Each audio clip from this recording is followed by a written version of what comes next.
Assalamualaikum warahmatullahi wabarakatuh. Halo guys, kembali lagi di Bisik Siswa, bincang asik, inspirasi siswa. Kembali lagi di konten podcast kali ini. Kali ini tuh kita kedatangan tamu yaitu Mbak Nanda. Halo.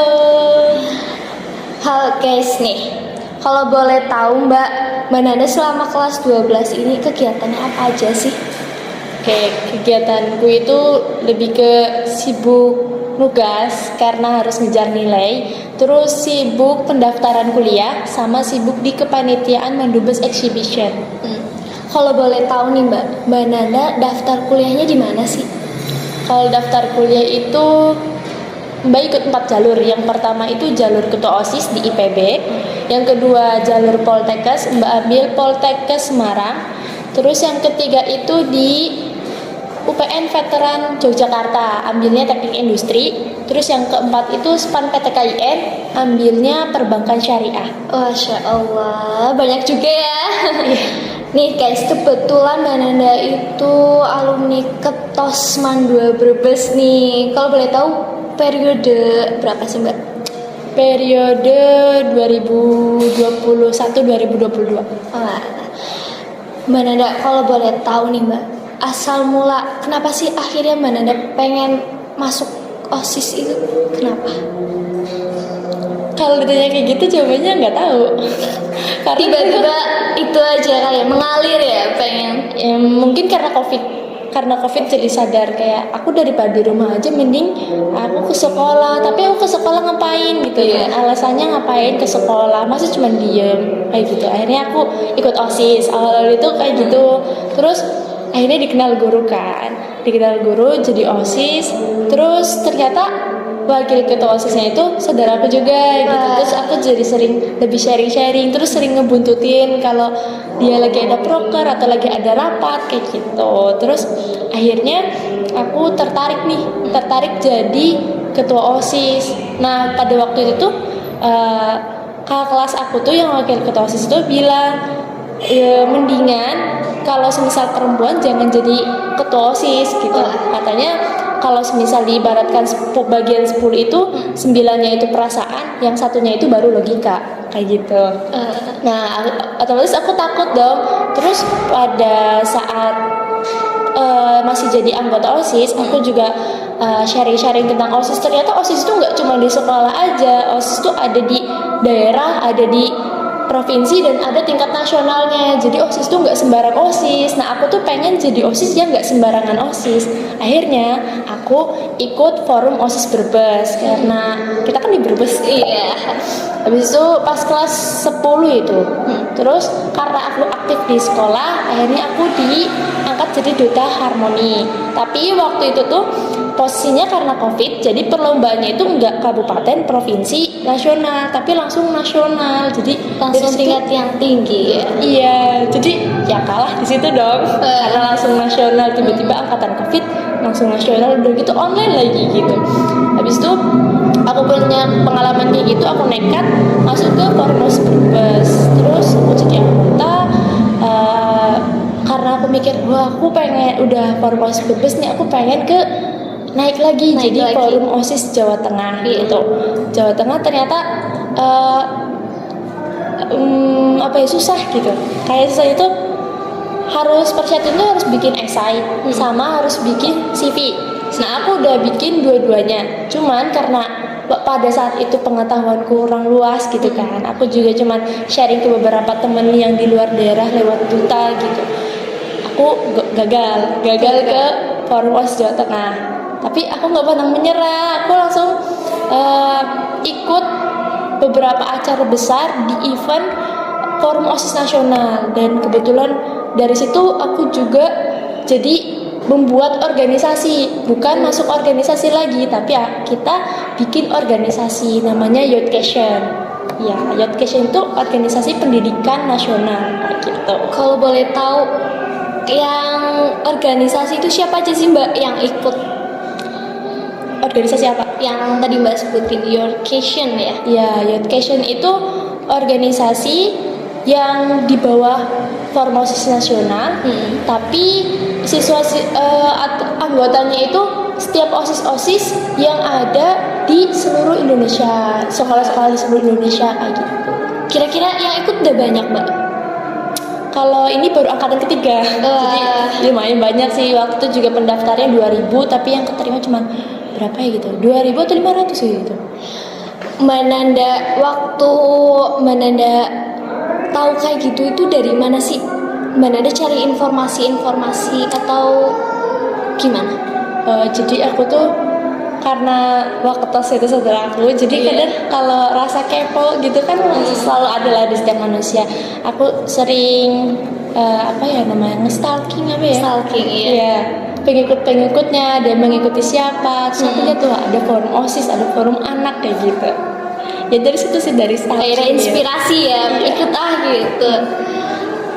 Kalau boleh tahu juga kan kemarin kelas 12 ada acara ya, Mbak? Ngituin acara festival kenangan.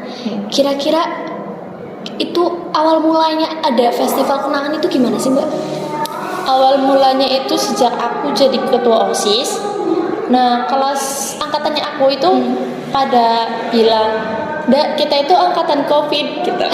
Masa nggak ada acara sih buat kita, sedangkan kamu ketua OSISnya, kamu juga ngerasain angkatan COVID kayak gimana gitu. Terus aku tanya, emang mau bikin acara apa gitu? Terus katanya, ya konser lah ya, umumnya sekolah-sekolah lainnya gitu. Terus waktu itu tuh coba bilang, ternyata pas bisa dilaksanakannya itu pas kelas 12 aja gitu. Bikin sosum itu setiap perwakilan kelas harus ada setiap kelas harus ada perwakilannya untuk mengikuti sosum tersebut kayak gitu kan. Habis itu aku bingung dong, yang jadi ketuanya siapa gitu. Sedangkan aku udah capek di OSIS gitu. Akhirnya aku coba bilang, gimana kalau ketua panitianya itu anak IPS kali-kali gitulah kan, dari ketua OSISnya IPA, ketua panitianya IPS gitu, biar adil aja.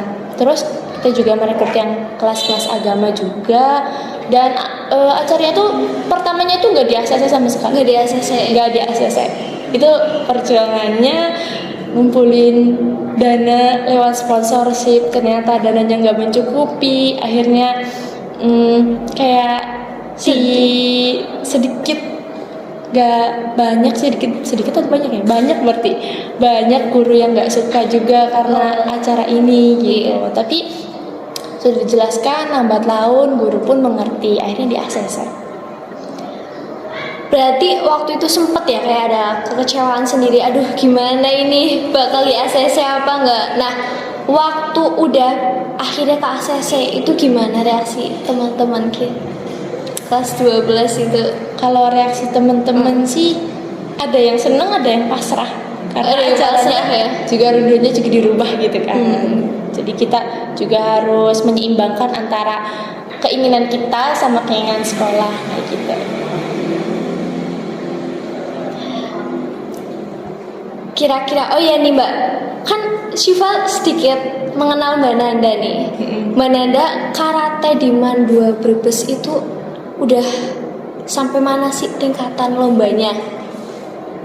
Aku ke Man 2 Brebes kan lewat jalur beasiswa prestasi karate. Tapi pada waktu itu tuh kan online ya. Iya. Jadi lombanya itu online semua. Karena online jadi kan susah gitu. Susah banget. Penilaiannya juga lebih sulit gitu. Akhirnya nggak pernah menang. Dan akhirnya pas kelas 11 aku sama sekali nggak tahu ada event apa-apa gitu. Kelas 11 menuju kelas 12 gitu. Pas kelas 12 pas offline malah umurnya nggak nyampe. Ya, Kemudian agak sedikit sedih gitu ya, nggak bisa ikut. Kecewa juga gitu. Menurut Mbak Nanda, karate Man 2 Brebes bisa nggak sih dibangkitkan lagi? Insya Allah kalau banyak atlet yang membuktikan kalau juara karate itu bisa kok diraih sama Man 2 Brebes, insya Allah bakalan ada ekstrakurikulernya. Semoga. Oh ya, Mbak Nanda, kira-kira apa nih pesan-kesan buat OSIS? Kesannya gimana? Kesan Mbak Nanda deh di OSIS, selama di OSIS itu gimana? Sama di OSIS kesannya ya yang dirasa itu capek pasti ya, ngedropnya ya di kelas 12. Kelas 11-nya semangat full, kelas 12-nya sakit-sakitan. Aduh. Ya gitu, tapi itu banyak banget sih yang aku dapetin dari OSIS gitu. Terutama jadi ketua OSIS itu kan kayak gak hal yang biasa gitu. Hanya satu orang yang bisa menjadi ketua OSIS gitu, dia satu angkatan gitu. Kayak gitu.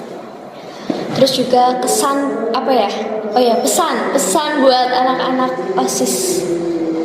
Kalau pesan buat aku, maksudnya dari aku buat OSIS, semoga OSISnya bisa lebih maju lagi dan semoga bisa mengikuti jenjang-jenjang OSIS sampai ke tingkat nasional. Dan jangan lupa nanti juga Maret itu bakal ada kongres Formos Brebes. Aku kebetulan panitianya juga. Nah, jangan lupa ikut yang banyak lah. Kira-kira yang dibolehin ikut siapa aja sih? Atau ketua OSIS itu wajib. Iya, kalau bisa lebih banyakkan di kelas 10 biar generasi kelas 10-nya itu lebih paham atau bisa melanjutkan lebih lagi ke tingkat yang lainnya gitu. Oke, itu guys. Jadi anak OSIS nih, ayo ikut. Oh iya, nih Mbak, dengar-dengar kan Mbak Nanda jadi siswa eligible. Iya. Kira-kira tutorialnya gimana sih Mbak? Oke, aku juga nggak nyangka jadi siswa eligible karena kan itu peluangnya dikit ya kalau jadi siswa eligible gitu. Terus caranya itu harus aktif dari kelas 10. Karena siswa eligible itu aktifnya nggak cuma di kelas 12, harus dari kelas 10. Kayak pas kelas 10 itu yang pertama itu harus rajin ngumpulin tugas. Jangan ya telat dikit mah nggak apa-apa, hilaf gitu. Yang kedua itu nurut apa kata guru gitu. Nurut apa kata orang tua kan di rumah gitu. Beda lagi ya. Nurut apa kata guru, terus aktif di kelas, aktif di sekolah, terus ya sampai kita dikenal guru lah. Gimana caranya kita dikenal guru, tapi dengan hal yang positif, bukan dengan hal yang negatif. Gitu kan. Nah, habis itu nilai jangan sampai turun kalau bisa.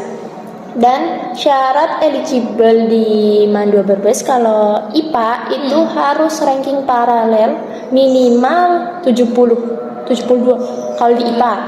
Kalau di IPS 56 kalau nggak salah. Kalau di IK aku kurang tahu. Karena kurang mendalami mungkin. Terus kenapa aku jadi siswa eligible, mungkin dari kelas 10-nya itu aku udah aktif meskipun online tapi aku sering ke sekolah, jadinya itu anak kayaknya sering ke sekolah gitu kan, guru kan memantau kan. Nah jadinya tahu oh ini loh Nanda loh anak IPA 2 gitu. Jadinya. Terus hal lain itu yang kedua itu sikap, kita tuh jangan sampai terlalu berulah, kayak kita tuh jangan berulah, sering berulah dari kelas 10 udah berulah bermasalah, terus apalagi nanti nambah-nambah kayak gitu sampai ke kelas 11 atau kelas 12. Terus taat sama aturan Mandua Brebes, kayak kalau semisal pakai dasi gitu. Terus apa ya? Oh iya, aku ada cerita nih. Teman aku itu aktif. Orangnya aktif banget. Dia ikut banyak, ya bisa dikatakan banyak ekstrakurikuler, tapi dia nggak eligible. Penyebabnya itu pas kelas 10 itu kan online ya. Online itu pasti ada jejak digital. Nah pas kelas 10 dia itu pertama jarang absen, yang kedua jarang ngumpulin tugas gitu. Nah kalau semisal ini kan lagi offline nih, berarti kalian bukan berarti kayak jangan absen gitu kan, karena itu kan untuk anak-anak COVID gitu. Nah untuk kalian itu jangan sering bolos, terutama yang cowok-cowok sering pada bolos gitu. Dan buat anak-anak OSIS nih, karena pengalaman buat aku kayak mumpung ada rapat seru banget nih bisa bolos pelajaran. Gitu. Nah itu jangan manfaatkan waktu untuk itu. Kalau misal emang penting banget, kalian baru mending di dalam kelas daripada keluar, kecuali keluar itu untuk hal yang penting banget menurut sekolah gitu, bukan menurut kalian. Karena takutnya tiba-tiba aku mau bolos, mau keluar kelas lah, mau makan, kan makan itu penting ya, penting tapi kan ada waktunya Ada gitu. waktunya. Terus si siswa itu sempat kecewa, sempat ngeluh juga sama guru, kenapa saya nggak eligible, padahal kan saya ikut beberapa organisasi, saya ikut organisasi ini disebutin semua sama dia. Terus tanya, Bu guru juga nggak tahu, karena kan yang menentukan itu bukan yang karena ini deket nih sama aku, ini jadi eligible lah, nggak kayak gitu. Jadi itu tuh benar-benar harus fokus dari kelas 10, karena mungkin banyak guru yang bilang penentuan eligible atau SNBP itu dari rapot semester 5. Iya. Tapi yang dipantau itu atau yang diserahkan ke berkas perkuliahan itu kan dari semester 1, bukan semester 5 doang. Jadi usahakan buat kalian yang kelas 10 atau kelas 11 nilainya jangan sampai turun. Apalagi SNBP sekarang itu gak cuma dilihat dari nilai pokok atau nilai inti sesuai jurusan kalian, tapi semuanya dari mulai agama sampai ke mapel tambahan kayak bahasa Jawa itu juga dinilai, itu juga dimasukkan berkasnya kayak gitu. Dan itu nggak cuman di SNBP, tapi di SPAN PTKI juga kayak gitu. Yang sesuai jurusan itu sekarang itu cuman Poltekkes, karena kan Poltekkes cuma IPA doang kan. Iya. Ya, kalau IPS itu jalurnya mandiri gitu. Nah, Mbak Nanda, sebelum menutup konten kali ini, ada nggak sih kata-kata buat penonton-penonton yang nonton podcast kita kali ini? Tapi yang aku rasain juga ya, Iya, nggak apa-apa. aku mau berpesan, kalau kalian seorang kritikus, jadilah pengkritik yang berfaedah. Percuma kalian kritik tapi kalian nggak tahu poinnya apa, nggak tahu hikmah dari kritiknya itu apa. Contohnya kayak gini, aku kritik cuman asal kritik kayak wah kamu jelek, udah kayak gitu. Jadi nggak berfaedah banget tuh kritik yang kalau semisal di yang agak faedahnya gitu. Iya. Contohnya kayaknya muka kamu lagi kusam deh, gimana kalau kamu pakai skincare ini kayak gitu. Itu kan ada manfaatnya juga gitu. Jadi Nggak sembarang kritik. iya, nggak sembarang kritik, apalagi kan ini di era milenial ya, berarti milenial, kayak omongan-omongan itu lagi tajam banget gitu, makin tajam karena dunia juga makin panas. Aduh, kayak gitu. Jadi kalau kalian seorang kritikus, bicaralah dan berkritiklah dengan ada manfaat yang berfaedah. Jangan asal kritik. Terima kasih Mbak Nanda, maaf sudah mengganggu waktunya Mbak Nanda hari ini. Iya. Halo guys, itu sekian dari Mbak Nanda. Terima kasih. Wassalamualaikum warahmatullahi wabarakatuh. Jangan lupa like, comment,